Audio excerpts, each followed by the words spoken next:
기도하고 주님 주신 말씀 나누도록 하겠습니다. 기도하겠습니다.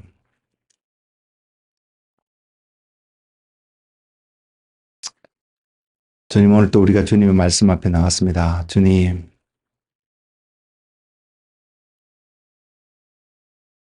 우리의 마음속에 주님의 마음이 깨달아지는 그런 은혜를 더하여 주시고,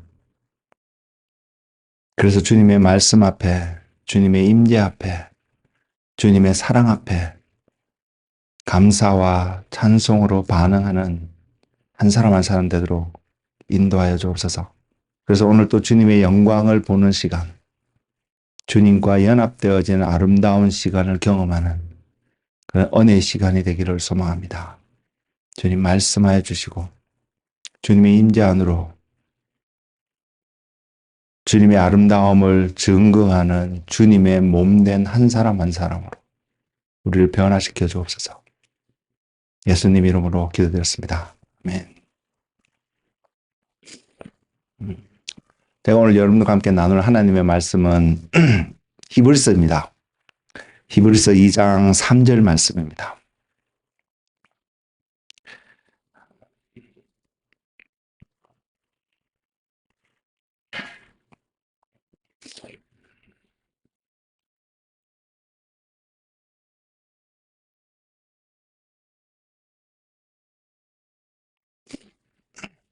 찾으신 줄 알고 제가 봉독하여 드리겠습니다.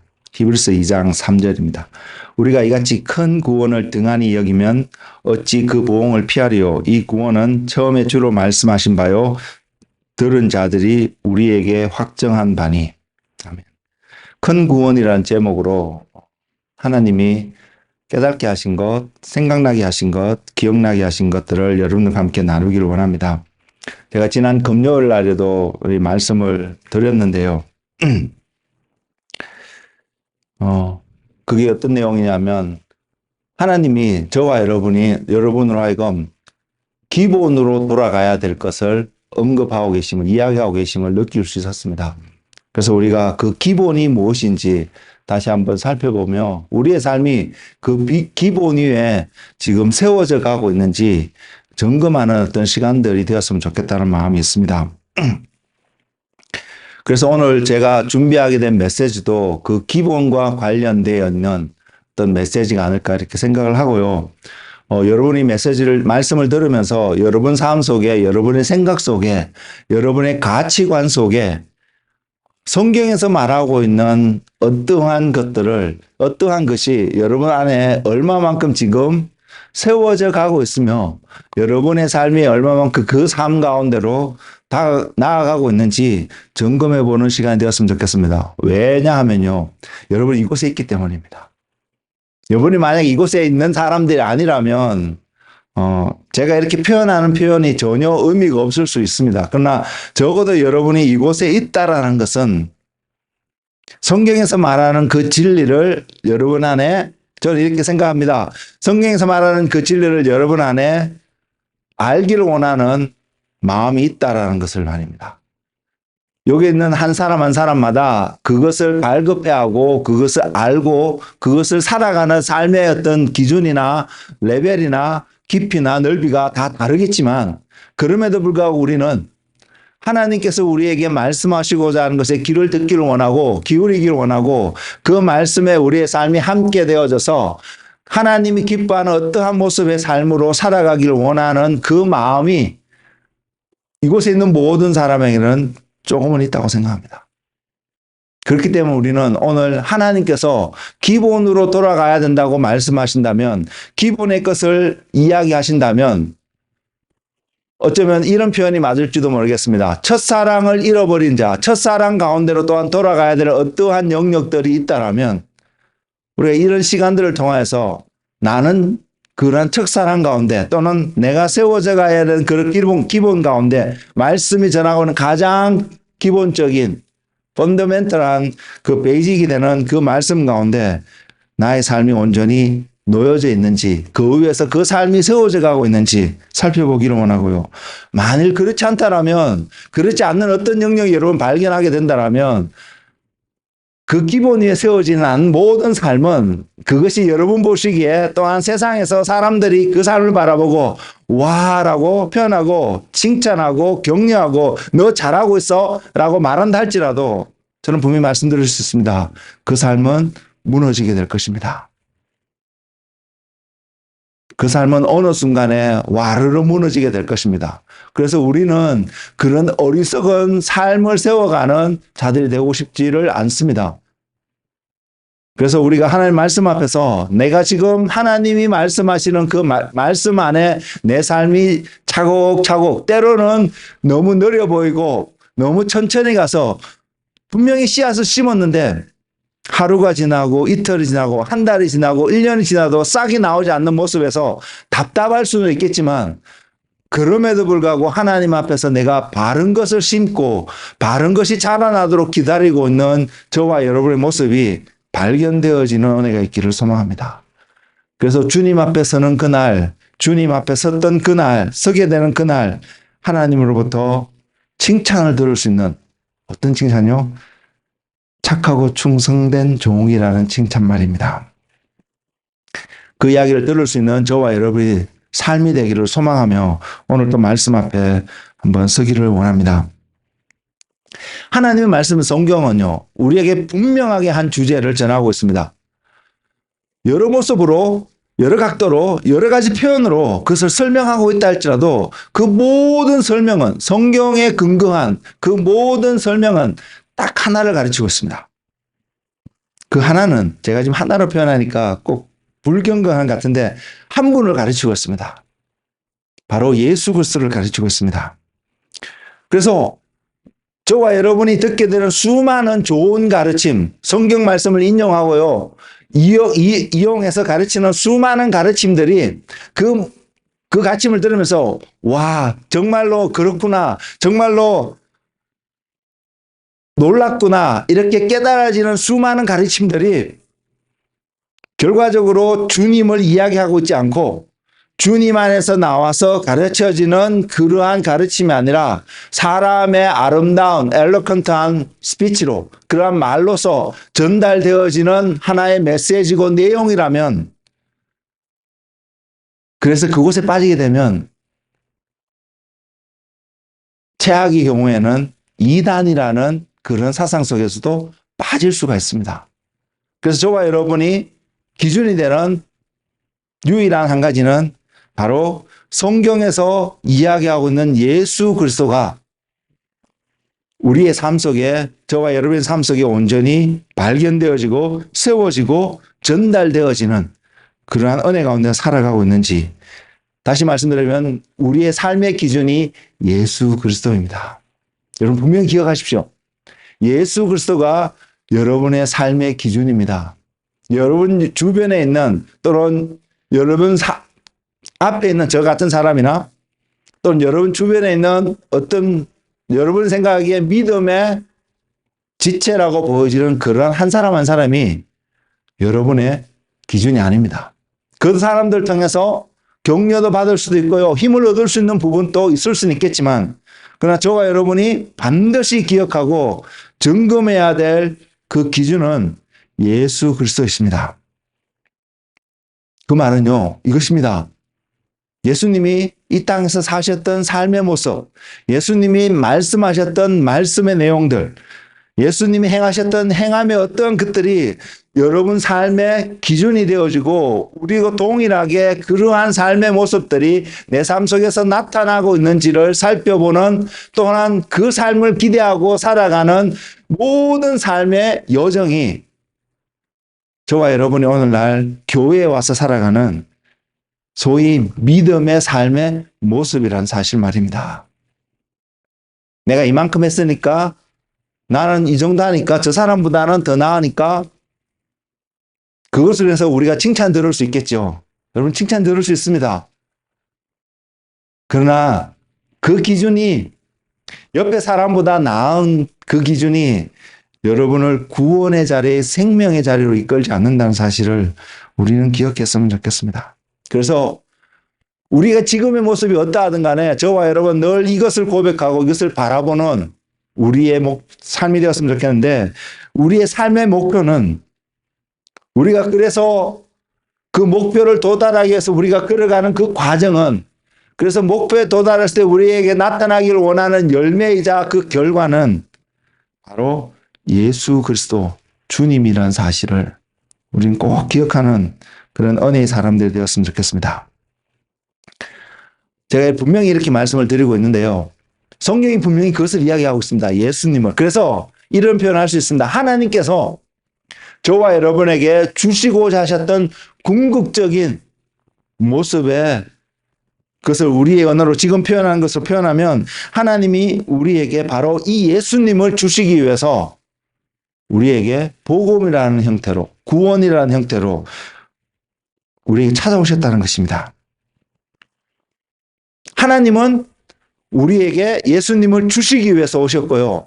저와 여러분은 이 땅에서의 삶이 어떤 삶이냐면 그 예수님을 얻기 위해서 살아가는 삶이라는 사실입니다. 그래서 우리는 말씀 가운데 또 나아가야 되고요. 또한 우리가 기도해야 된다면 기도하는 자리에 또한 나아가야 합니다.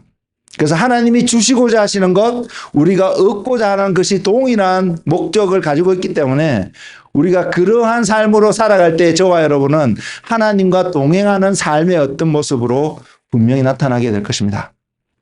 그 은혜 가운데 살아가는 저와 여러분의 삶이 되기를 원합니다. 무엇을 하든 여러분이 어떤 모습으로 이 땅에 살아가든 말입니다. 그것이 기준입니다. 그리고 하나님께서 그 예수님을 우리에게 전하기 위해서 주님을 보이시기 위해서 또한 우리에게 설명하시고 드러내신 한 컨셉이라고 표현할 수 있을까요? 한 단어가 무엇이냐면 하나님의 나라입니다. 하나님의 나라를 우리에게 전하기 위해서 보이시고자 하시기 위해서 우리에게 오셨습니다. 그리고 하나님의 나라는요, 여러 가지로 설명할 수 있거든요. 오늘 제가 하나님 나라를 설명하려고 이런 이야기를 하는 건 아닙니다만은 하나님의 나라를 여러 모습으로 설명은 할 수 있는데 그 하나님의 나라를 우리가 들었을 때에 그 하나님의 나라를 떠올렸을 때에 저와 여러분 안에 가장 먼저 생각나게 하는 하나의 컨셉이라면 하나의 기준이 있다라면 이거였으면 좋겠습니다. 그것이 뭐냐면 하나님의 나라, 하나님이 다스리는 나라구나. 그 내용이 어떠하든 간에 여러분이 제일 먼저 떠올리는 기준이 하나님의 나라라는 이야기를 들었을 때 하나님이 다스리는 나라구나.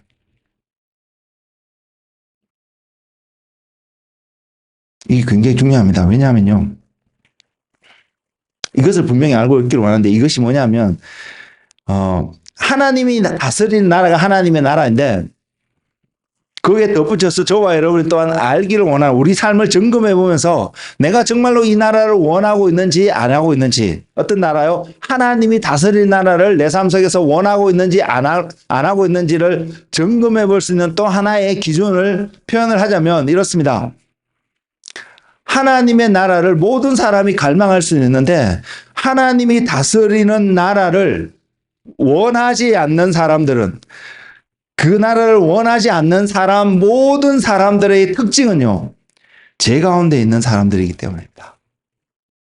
하나님 나라를 우리의 언어로 유토피아라고 표현할 수 있는, 표현되어질 수 있는 한 영역이 있는데 그 하나님의 나라를 내가 얻기를 원하고 누리기를 원하지만 그럼에도 불구하고 어떤 진리 앞에요? 하나님이 다스리는 나라라는 진리 앞에 대면했을 때 그러면 난 별로 관심 없네 라고 고개를 돌리고 떠나갈 수 있는 많은 사람들이 있을 수 있는데 그 모든 사람들의 한 가지 특징은 다 제 가운데 있기 때문입니다.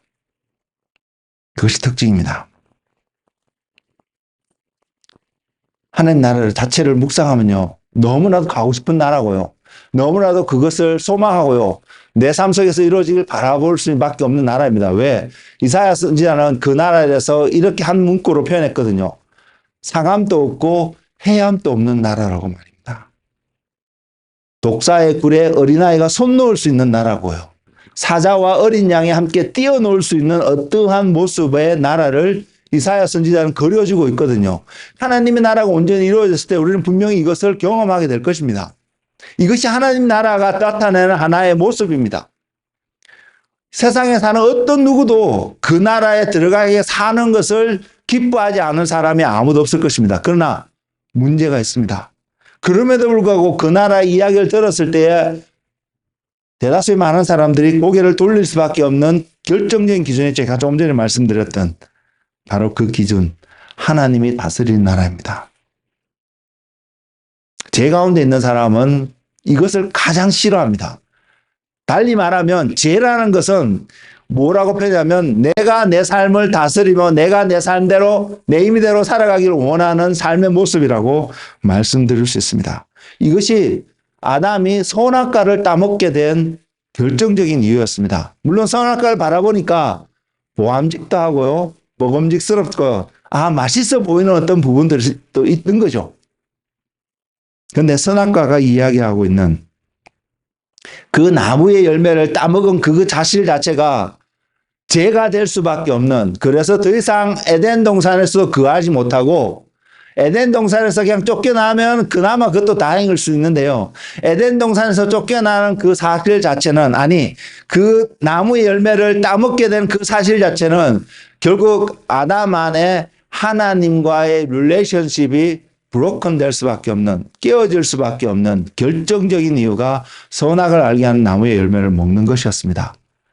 왜냐하면 그 나무의 열매를 먹고 안 먹고의 가장 큰 차이점은 이것이거든요. 그 나무의 열매를 먹지 않기로 결정하는 사람은 내가 하나님의 다스림 속에 살아가겠다를 결정하는 사람이고요. 그 나무의 열매를 먹는다는 것은 내가 더 이상 하나님의 다스림 속에 있는 것이 아니라 내가 하나님이 되어져서 내 삶을 다스리며 한번 살아보겠다라는, 소위 좋은 말로 표현해서 독립선언을 하는 것이거든요. 그것이 창세기에 기록되어 있습니다. 창세기 3장 5절에서 6절 보면 이렇게 이야기하고 있습니다. 너희가 그것을 먹는 날에는, 사단이 하와에게 하는 이야기인데 이것이 하와에게 먼저 접근해서 사단이 그것을 시작을 했지만 그 자리에 아담도 있었음을 이 말씀은 표현하고 있거든요. 잘 보시기 바랍니다. 창세기 3장 5절에서 6절입니다. 너희가 그것을 먹는 날에는 너희 눈이 밝아져 하나님과 같이 되어 선악을 알 줄 하나님이 아심이니라. 여자가 그 나무를 본즉 먹음직도 하고 보암직도 하고 지혜롭게 할 만큼 탐스럽기도 한 나무인지라 여자가 그 열매를 따먹고 자기와 함께 있는 남편에게도 주매 그도 먹은지라. 선악을 아는 것에만 끝났다면 어쩌면 괜찮을지도 모른다는 생각이 해봅니다.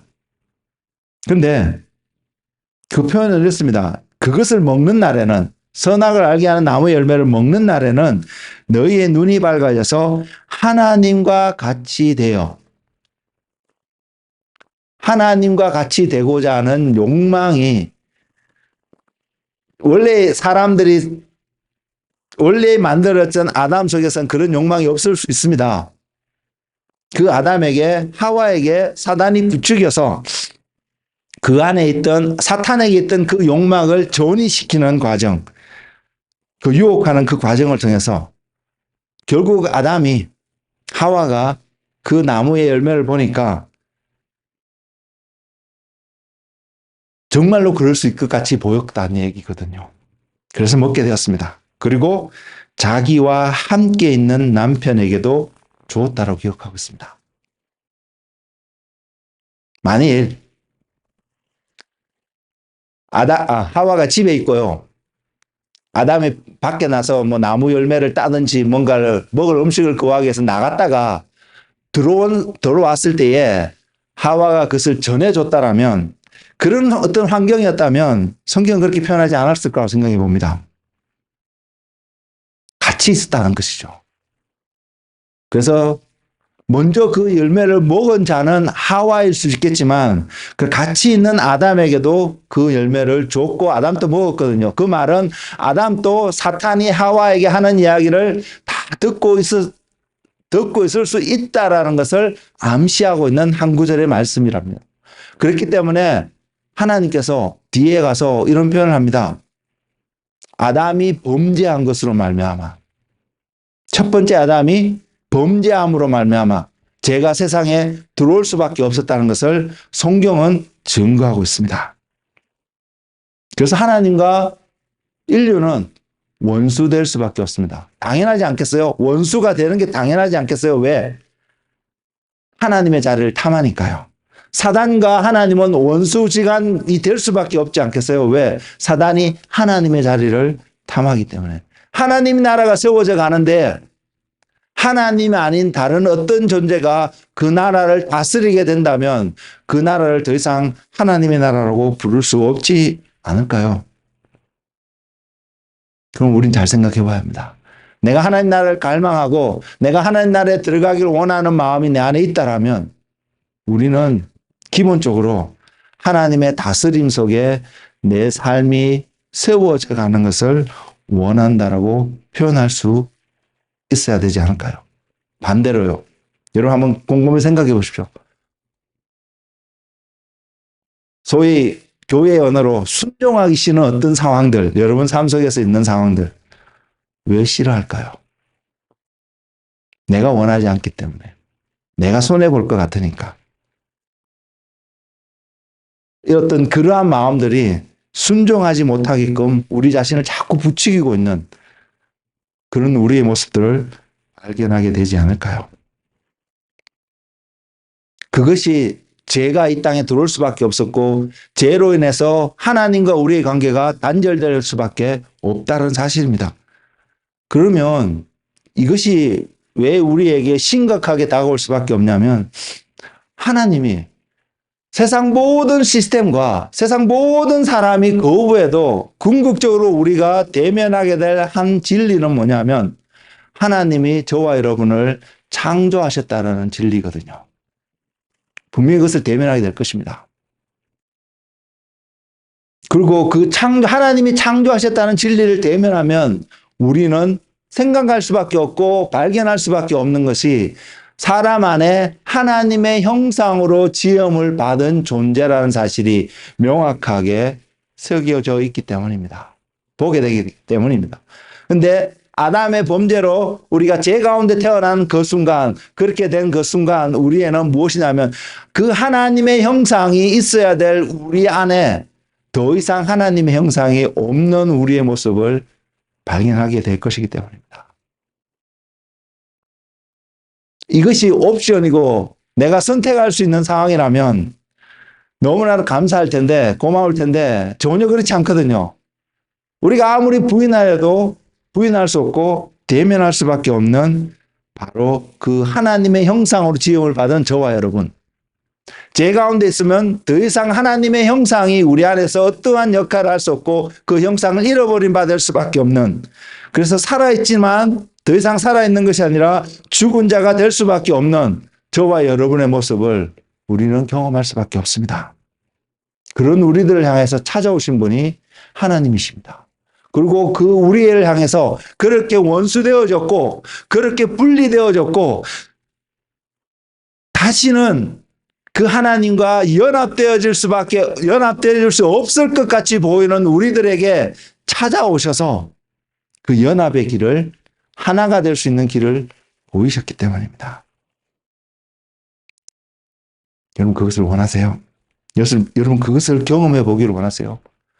그 메시지가 복음이고 그 메시지가 구원의 메시지입니다. 우리가 구원을 얻는다면 단순히 하나님의 나라, 적과 꿀이 흐르는 또는 상함도 없고 해함도 없는 어떤 우리의 언어로 유토피아 같은 그런 나라 가서 우리가 행복하게 잘 사는 어떤 모습만을 바라보고 소망하는 것이 아니라 바로 그 나라에 들어간다면 하나님과 저와 하나님과 여러분이 온전히 연합되어지는 어떠한 릴레이션십의 관계, 굳이 표현하자면 아담이 선악을 알게 하는 나무의 열매를 먹기 전에 하나님과 가졌던 그 릴레이션십의 어떤 관계로 회복되어져서 돌아가는 것을 이야기하고 있기 때문입니다.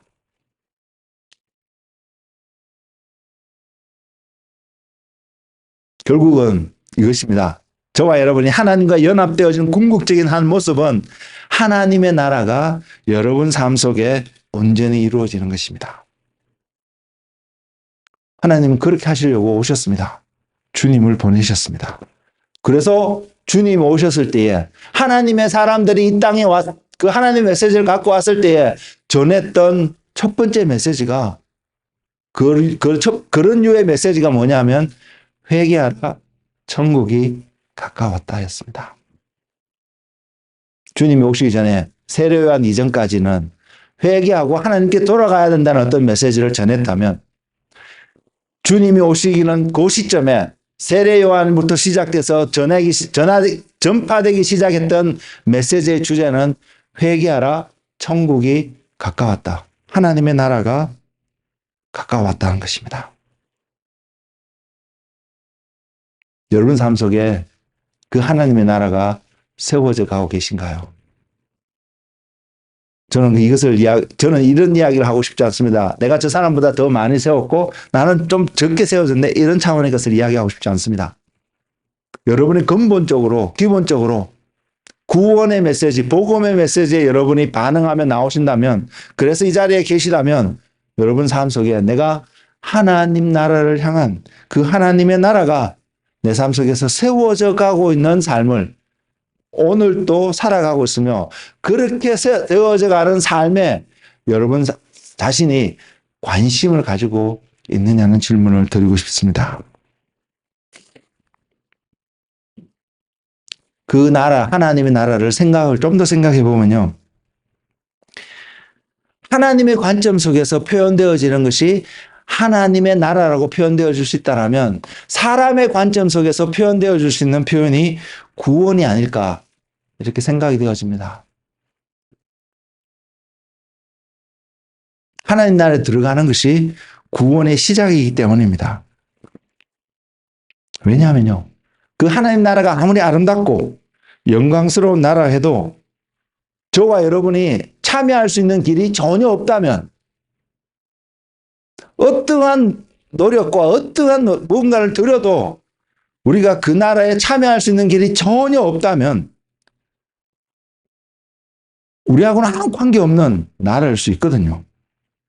하나님이 사람들에게 하나님 나라를 너무나 놀라운 방법으로 우리에게 나타내시고 드러낸다 할지라도 우리가 그곳에 들어갈 수 있는 길이 전혀 없다면 그 나라는 우리와 아무 관계없는 나라일 수 있지 않을까요? 근데 만일 그렇게 표현되어진다면, 그렇게 나타난다면 하나님이 저와 여러분, 세상의 모든 인류를 창조하신 그것마저도 부정될 수밖에 없을 것입니다. 그 목적에 합하지 않는 모습일 것입니다. 결국은 뭐냐면 하나님이 우리에게 하나님의 나라를 이야기하고 계시다면, 그 메시지를 전파하고 계시다면 적어도 우리에게는 무엇이 열려졌냐면 그 나라에 들어갈 수 있구나. 그 나라의 백성이 될 수 있구나. 또는 그 나라의 백성이 되어야 될 중요한 이유가 있구나라는 것을 우리는 발견할 수 있기 때문입니다. 그래서 하나님의 나라와 저와 여러분의 삶과는 굉장한 밀접한 관계가 있습니다.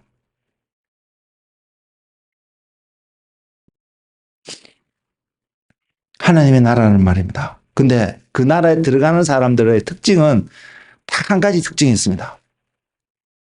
그 사람들의 특징은 뭐냐면 의로운 사람입니다. 의로운 자만이 그 나라에 들어갈 수 있습니다. 근데 성경에서 제가 좀 더 읽어드릴 텐데 저와 여러분의 삶의 모습을 보면 과연 내가 하나님 나라에 들어갈 만큼 의로운 자라고 여러분 스스로 자신을 알릴 수 있고 표현할 수 있을까요? 그렇게 할 수 있었으면 좋겠습니다. 저도 마찬가지고요. 무엇을 하든 하나님 앞에서, 사람들 앞에서 하나님 제가 의로운 자입니다 라고 고백할 수 있는 무언가가 있을 수 있다면 참 좋겠습니다. 근데 먼저 성경은 이렇게 이야기합니다. 로마서 3장 9절에서 12절 말씀에 그러면 어떠하냐? 우리는 나으냐? 결코 아니라 유대인이나 헬란이나 다 제 아래 있다고 우리가 이미 선언하였느니라. 기록된 바 의인은 없나니 하나도 없으며 깨닫는 자도 없고 하나님을 찾는 자도 없고 다 치우쳐 함께 무익하게 되고 선을 행하는 자는 없나니 하나도 없도다. 해 아래 의인은 하나도 없다라고 성경은 일단 선언하고 있습니다. 그럼 우리 이것이 사실인지 검증해 봐야 되는데 제가 말씀을 시작하면서 한 가지 생각해야 할 기준이 뭐냐면 하나님의 나라는 하나님이 다스리는 나라라고 말씀을 드렸습니다. 그 기준으로 저와 여러분의 삶을 한번 살짝 살펴보기를 원합니다. 여러분은 하나님이 다스리는 것을 정말로 여러분 100% 항상 원하는 어떠한 삶의 모습으로 오늘을 살아가고 있나요? 여러분 그 질문 앞에 여러분 떳떳하게 나는 그렇습니다고 정직하게 속이지 않고 정직하게 대답할 수 있는 분 이곳에 계신가요? 정직한 대답은 그렇지 않다는 게 정직한 대답이라고 생각합니다. 한편으로 우리가 교회 안에 있기 때문에 우리 안에 그러한 마음이 여러 가지 모습 속에서 드러나는 순간들이 분명히 있을 것입니다. 그렇지만 종종 은연중에 발견하게 되는 저와 여러분의 모습은 하나님 없이 사는 어떠한 모습을 그려보고 있는, 꿈꾸고 있는 어떤 그런 모습들 우리 안에 종종 발견하고 있지 않나요? 그렇다면 의인은 없나니 하나도 없다라고 하는 이 표현이 진짜로 진리라는 것을 우리는 인정할 수밖에 없다고 생각합니다.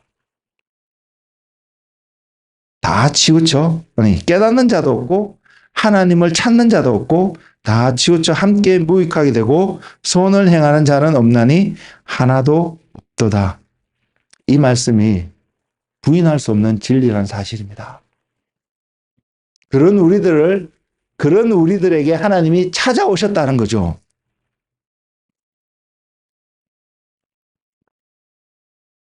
사람들은요, 저를 포함해서 여러분 한번 곰곰이 여러분 삶을 과거를 한번 돌이켜 보십시오. 여러분이 생각해도 어떤 일을 행했는데 여러분이 한번 생각해 봐도 이거 내가 잘못했어. 잘못한 것이야라고 깨달아지는 그 순간 그래서 어떤 사람이 그 잘못한 어떤 부분들을 포인트하는 것을 대면하는 그 모습 가운데 있는 여러분 자신 그럴 때 여러분이 가장 먼저 본능적으로 반응하는 것이 무엇일까요? 아마 이것이 아닐까 생각합니다. 아니야, 그건 내가 안 했어. 또는 그거 내가 했는데 어쩔 수 했는데 왜냐하면 어떤 사람이 나에게 that person caused me to do the sin. Something like that. 이런 표현들을 먼저 하는 게 우리의 본성적인 모습 아닌가요? 여러분 이것에 동의가 된다면 그 사람은 이것을 동의하는 것입니다. 내가 죄인이구나. 내가 죄 가운데 있는 사람이구나.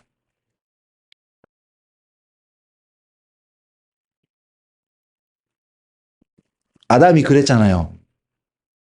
하와도 그랬고요. 그리고 스스로가 그 죄를 가려보려고 나뭇잎으로 자신의 부끄러운 부분을 가렸습니다. 죄가 드러나는 것은 다른 사람 눈에 비치는 것은 그 사람이 부끄럽게 느끼는 거예요. 수치스러움을 느끼는 것이거든요. 그게 죄가 우리에게 주는 하나의 메시지입니다. 부끄럽고 수치심을 느끼기 때문에 우리의 본능적인 반응은 당연합니다. 가리려고 한다는 것입니다. 맞는 것입니다. 그래서 아담이 할 수 있었던 것은 무화과 나무 잎으로 아마 많이 넓었겠죠. 그의 부끄러움을 가리려고 했다는 것입니다. 근데 그렇게 가려졌을 때 하와의 눈에서 아담의 부끄러움이 보이지 않았을 수도 있습니다. 저와 여러분이 어떠한 모습으로 그 우리의 부끄러운 수치를 가리려고 뭔가를 했을 때 여러분 주변에 있는 사람들이 여러분이 가리려고 하는 수치스러움을 보지 못할 수는 있습니다. 그렇다고 하나님의 눈에 가려지지는 않는다는 것이죠. 만일 그것이 하나님의 눈까지도 가려질 수 있었다면 하나님은 아담에게 가죽옷을 지어 입히지 않으셨을 것이기 때문입니다.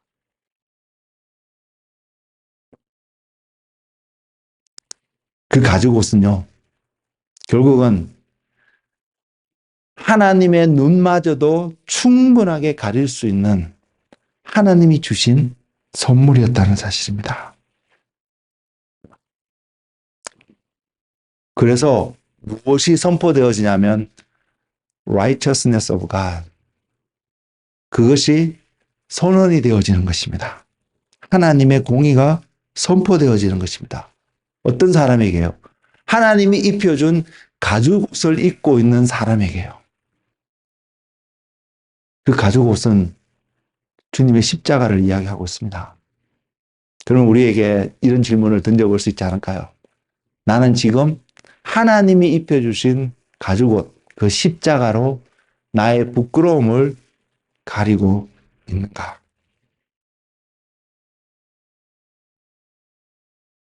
하나님이 우리에게 이것을 주시고자 주님 오셨습니다. 이것을 주시고자 했던 하나님의 속성이 하나님의 사랑으로 우리에게 표현되어졌습니다. 우리의 죄가 가리는 것이 바로 그 가죽옷이라면 사랑하는 성도 여러분, 우리가 그 가죽옷을 무시하고 그 가죽옷을 어벤던하고 우리가 오늘을 살아갈 수 있을까요? 내 수치를 가릴 수 있는데 우리는 그것을 보아야 합니다. 하나님의 공의를 이야기하고 거룩함을 이야기하니까 어쩌면 우리가 너무 와닿을지도 모르는데 저는 말씀을 준비하면서 그것이 깨달아지더라고요. 내가 사람들 앞에 하나님 앞에 부끄러운 존재라는 사실을 알게 되고 그것을 가리기를 원한다면 그래서 그 가릴 수 있는 유일한 것이 하나님이 주신 가죽옷. 신약시대에 와서 우리에게 표현할 수 있는 언어는 주님이 십자가 그리스도의 보혈이 아니고서는 그 부끄러움을 가릴 수 없다라고 느껴진다면 깨달아진다면 우리가 그 가죽옷을 버릴 수 있겠냐는 것입니다. 그런데 우리는 종종 할 수만 있으면 그 가죽옷을 버리고 싶은 마음이 우리 안에 있지 않나요? 어느 누구도요, 하나님의 사랑에서 벗어나고 싶은 사람은 아무도 없을 것입니다. 그 사랑은 너무나 위대하고 너무나 달콤하고요. 너무나 아름답고요. 우리에게 너무나도 선하고 유익한 것을 주는 것입니다. 근데 그 하나님의 사랑에 대해서 그렇게 바라보는 모든 사람이, 대다수의 사람이 그럼에도 불구하고 그 안에 또한 나오는 한 메시지는 뭐냐면 하나님의 공의 앞에 머물고자 하는 마음은 또한 없다는 사실입니다. 이것이 우리가 갖고 있는 육신 가운데 살아가는 우리의 연약함이 아닐까 생각을 해봅니다. 그래서 우리는 이 사실을 알기를 원합니다. 우리 안에, 우리의 영 안에, 우리의 생각 안에 이 진리를 넣기를 원합니다. 뭐냐면 내가 하나님의 사랑하기를 거하기를 원한다면 동시에 하나님의 공의 안에 거하는 법도 사랑하고 배우고 익혀야 된다는 사실을 말입니다. 결국은 그것을 가능해 하는 길은 하나밖에 없습니다. 주님의 십자가고 주님의 보혈입니다. 같은 말 다른 표현이죠. 주님의 보혈 안에 여러분 거하시는 은혜가 여러분 삶 속에 있기를 원합니다. 그것은 여러분을 사랑한다는 하나님의 메시지고 여러분이 하나님의 공의 안에 거하겠다는 여러분의 헌신의 메시지이기도 하고요. 그래서 하나님의 공의가 여러분에게 너는 의롭게 되었다라고 선포하게 된다는 사실입니다. 그럴 때 우리는 하나님 나라에 들어가게 될 것입니다. 이것을 선언하는 것이, 이것을 전하는 것이 복음이 아닐까요? 이것이 구원의 메시지 아닐까요? 우리가 그 메시지를 받을 때에 내가 하나님의 가지고 하나님의 그 사랑으로 인해서 하나님의 공의 안에 들어가겠습니다 하고 선포하고 선언하고 나아갈 때에 하나님께서 손수 지으신 가죽옷으로 우리에게 입혀주시는 우리의 수치를 가리시고 너는 더 이상 부끄러운 존재가 아니라 내가 너를 거룩하고 의롭고 험도 없고 점도 없는 존재로 내가 세웠다라고 선언하는 하나님의 디클레어 하시는 하나님의 그 말씀 앞에 우리가 서는 거 아닐까요? 우리가 믿음의 어떤 삶을 살아간다면 바로 그 말씀을 붙잡고 우리가 오늘 또 하나님 앞에서 살아가는 연합된 삶을 살아가는 그런 모습이 아닐까요? 그것이 구원이 우리에게 주는 메시지입니다. 그리고 또한 그 메시지가 우리에게 주는 것은 하나님의 나라이기 때문에 우리가 그래서 하나님의 나라에 들어가 살기 때문에 그 나라는요, 영적인 나라인 것 같지만 영적인 나라이지만은 않습니다. 그 나라는 육신적으로도 경험되어지고 누릴 수 있는 그 모든 것을 포함하고 있는 나라라는 것입니다. 그것을 표현하고 있는 한 말씀이 요한복음 10장 10절에 있는 말씀인데요. 그 말씀이 이것입니다. 도둑이 오는 것은 도둑질하고 죽이고 멸망시키려는 것뿐이요. 내가 온 것은 양으로 생명을 얻게 하고 더불어 풍성히 얻게 하려는 것이라. 주님이 생명을 주시고요. 저와 여러분의 그 생명을 풍성하게 하시고자 하는 것, 하나님의 계획을 나타내고 있습니다. 그럼 우리는 지금 그런 질문을 해봐야 합니다. 먼저는 나는 지금 주님이 주시고 한 생명을 얻었는가? 그리고 또 하나는 그 생명으로 인해서 풍성한 삶을 살아가고 있는가? 그 풍성함의 모습을 여러 각도로 표현할 수 있는데 한 부분을 말씀을 드리면 이사야서 53장 3절에서 6절 말씀을 갖고 풍성함의 한 모습을 우리는 생각해 볼 수 있습니다. 이사야서 53장 3절에서 6절 말씀은 이렇게 기록되어 있습니다. 그는 멸시를 받아 사람들에게 버림받았으며 강고를 많이 겪었으며 질고를 아는 자라 마치 사람들이 그에게 얼굴을 가리는 것 같이 멸시를 당하였고 우리도 그를 기이 여기지 아니하였도다.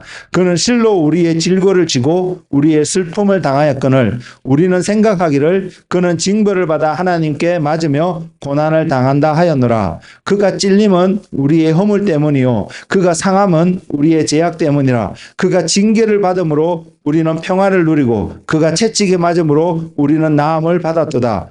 우리는 다 양 같아서 그릇 행하여 각기 제 길로 갔거늘 여호와께서는 우리 모두의 죄악을 그에게 담당시키셨도다. 마지막 절에 이렇게 표현합니다. 우리 모두의 죄악을 그에게 담당시키셨다고. 여러분 이거 믿으세요? 여러분 이거 정말로 믿으세요?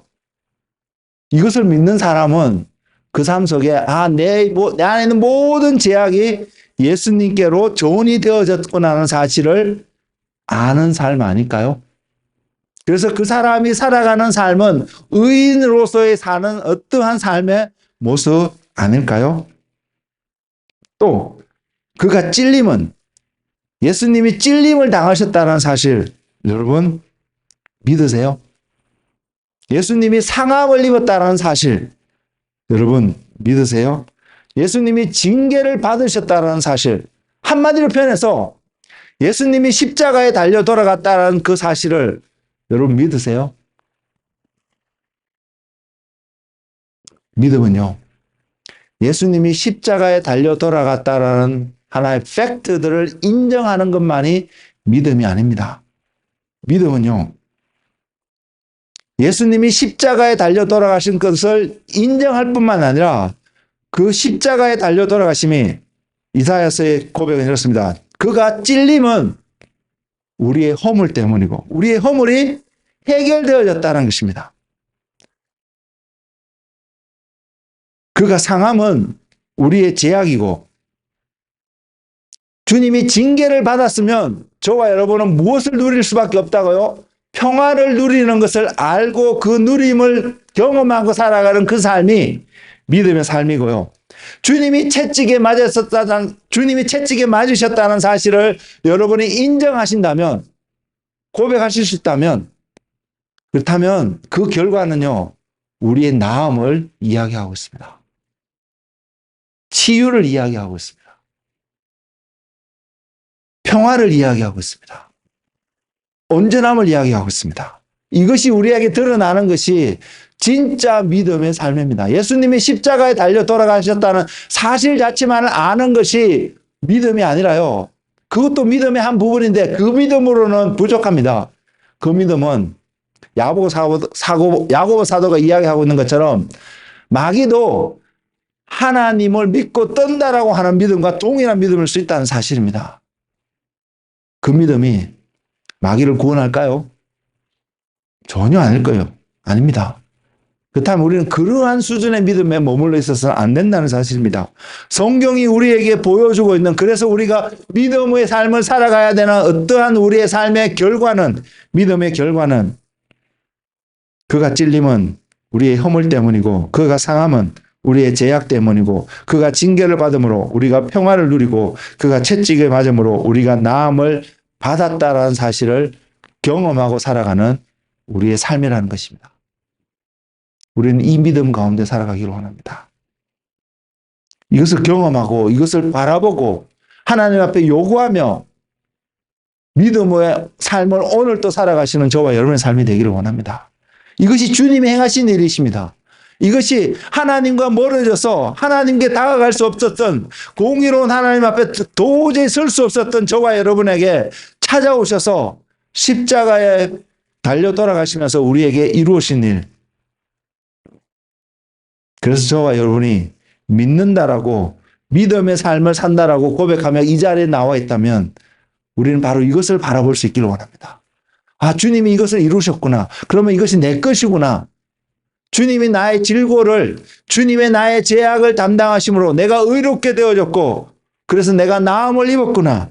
내가 온전케 되었구나. 내 안에 있는 온갖 두려움과 불안함과 안절부절하지 못한 수많은 어떠한 것들이 주님이 다 가져가셨기 때문에 나는 평화를 누릴 수밖에 없는 존재이구나. 이 평강을 누리는 은혜가 저와 여러분 삶 속에 있기를 원합니다. 우리 이것을 바라봐야 되지 않을까요? 우리 주변에 일어나는 어떠한 걸 바라보면 우리는 불안하고 염려하잖아요. 이거 잘 될까? 이거 만들까? 이게 온전해질까? 이 여러 가지 수많은 퀘션들이 우리에게 와서 우리로 하여금 불안하게 만드는 많은 내용들이 있잖아요. 근데 우리가 믿음에 서서 정말로 주님이 나를 구원하셨던 주님이신 것을 믿고 살아가는 그 사람이라면 우리를 불안해하는 어떠한 팩트들을 바라보는 것이 아니라 그게 넘어서 우리를 온전케 하시며 우리에게 평강을 주시며 손짓하고 계시는 그 주님을 바라보는 삶이 믿음의 삶이 아닐까요? 이것이 구원이며 이것이 우리에게 전하는 가스펠, 복음이 아닐까요? 오늘 우리 본문 말씀은 이 구원을 이야기하면서 이렇게 이야기하고 있습니다. 이 큰 구원을 등한히 여기지 말라고 말입니다. 여러분 평강을 원하지 않으세요? 내 삶 가운데 평강을 원하지 않으세요? 하나님 앞에 섰을 때 내가 의롭다함을 인정받을 수 있는 그런 한 사람이 되기를 소망하지 않으세요? 그렇다면 우리는 이 구원을, 작은 구원도 아닙니다. 성경에서도 표현하기를 큰 구원이라고 표현하고 있습니다. 이것을 가볍게 여기지 않는 은혜의 삶을 살아가는 저와 여러분이 되기를 소망합니다. 이 말씀은 히브리스라는 그 편지글을 말씀을 받아야 했던 당시의 사람들에게 전달되어진 하나님의 메시지였습니다.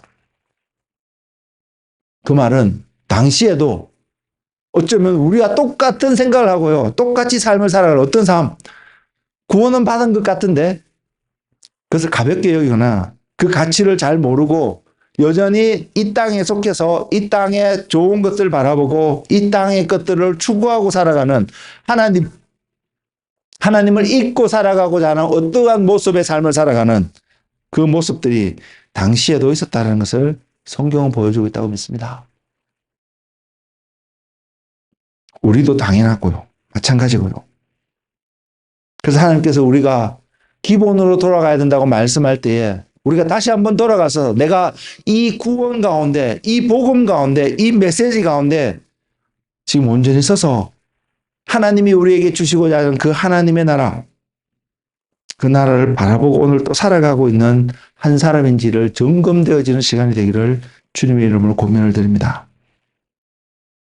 우리는 그것을 보아야 합니다. 그것을 바라볼 때에 우리는 믿음의 삶을 살아갈 수 있다고 저는 믿습니다. 그리고 이 하나님이 약속하신 것을 붙잡고 살아가는 그 사람 속에 분명히 이러한 일들이 나타날 것입니다. 어떤 일들? 이렇게 표현하겠습니다. 관계의 축복, 재정의 축복, 건강의 축복, 평화를 누리고 풍성하게 누리며 살아갈 수 있는 어떤 하나님의 보호하심이 그 사람 안에 반드시 있을 것입니다. 우리가 그 주님을 바라보기를 원합니다. 우리가 그 주님의 기초 위에, 반석 위에 오늘 또 서서 주님과 동행하는 삶이 되기를 원합니다. 그래서 주님을 닮는 한 사람의 삶이 되기를 소망합니다. 주님이 가신 길, 제가 조금 전에 표현한 것처럼 하나님이 주신 가죽옷을 입지 않고는 우리의 부끄러움을 가릴 수 없다고 표현해 드렸습니다. 우리가 그 부끄러움을 가릴 수 있는 그 삶을 살아가는 주님의 사람들이 되시기를 주의 이름으로 권면을 드립니다. 그럴 때에 그래서 주님을 닮는 어떤 삶을 살아갈 때에 우리는 주님이라는 열매를, 그래서 성경은 이것을 이야기하고 있습니다. 그리스도가 우리의 머리고 우리는 그리스도의 몸이 되어지는 한 세 사람 말입니다. 성경은 그것을 이야기합니다. 그리고 우리 모두는 바로 그러한 지체가 되도록, 그래서 주님의 몸이 되도록 부르심을 입었다는 사실 말입니다. 그래서 우리는 주님 안에서 주님을 바라보며 주님을 닮아가는 그 삶, 믿음의 여정 속에서 우리는 좀 더 사랑하고 좀 더 아끼고 좀 더 위해서 기도하며 하나님의 나라를 기다리며 소망하며 살아가는 믿음의 사람들이 되시기를 예수 그리스도의 이름으로 권면을 드립니다. 기도하겠습니다. 주님,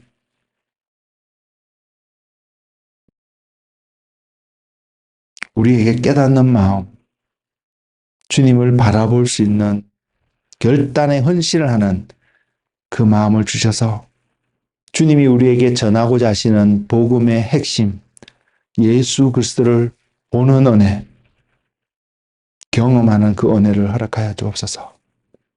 그래서 주님, 우리의 힘으로, 우리의 어떠한 것으로만 살아가려고 하는 것이 아니라 더 이상 우리가 주인이 되어서 살아가는 우리의 모습이 아니라 하나님이 주인이 되어지는, 하나님이 다스리는 그 나라 속에서 살아가는 기쁨을 누리고 축복을 누리는 하나님의 자녀가 되게 하여 주옵소서. 주님, 이 시간 머리 숙여 기도하고 있는 한 사람 한 사람에게 주님의 성령을 부으셔서 주님이 전하고자 하시고 주님이 세우시고자 하시는 주님의 갈급함과 주님의 목표와 주님이 바라보시는 그 열매를 이곳에 있는 모두가 동일하게 보게 하시고 그 주님 앞에 아멘으로 자신의 삶을 드릴 수 있는 그러한 결단을 하는 은혜의 사람들 되게 하옵소서. 그래서 주님과 온전히 연합되어지는 믿음의 사람들이 될 수 있도록 주님 인도하여 주옵소서. 예수님의 이름으로 기도드렸습니다.